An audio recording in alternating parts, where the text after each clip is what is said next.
ఏమైంది నాన్న? తేజ పోవద్దా? అయ్యో తేజ పోతుండా? ఏమైంది? బాయ్ చెప్పు, బాయ్ చెప్పు. ఎందుకు?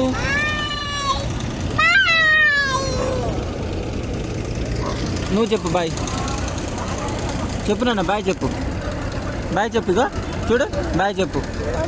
ఎందుకు వద్దు? చెప్పవా? ఎందుకు? ఎందుకు చెప్పవా? ఎందుకు? పోవద్దా జేజ? మరి ఉండమను, నువ్వు ఉండమను. ఉండు అను జేజ, ఉండాను గణేష, ఉండాను. గట్టిగా చెప్పు, వినపలేదంట. ఏంది? ఉండువా? గట్టిగా చెప్పు ఇంటే. ఉండు గణేష. ఇట్లా ఉండు, ఇట్లా ప్లీజ్ అన్న.